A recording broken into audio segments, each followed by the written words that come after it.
Casimero ngayon mga idol.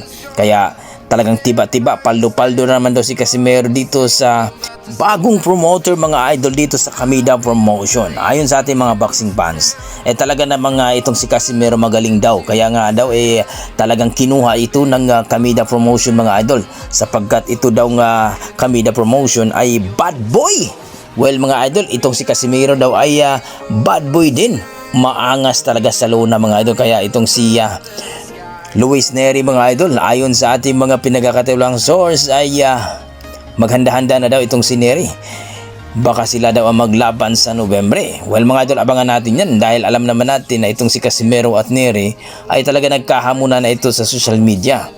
Well madaling ikasa na yan mga idol kung Casimero versus Nery mga idol, sapagkat iisa na lang ang kanilang promoter. Well mga idol, kung sakaling si Casimero at Nery ang maglaban sa Nobyembre mga idol, sa tingin nyo, sino kaya ang gagapang dito sa Luna mga idol?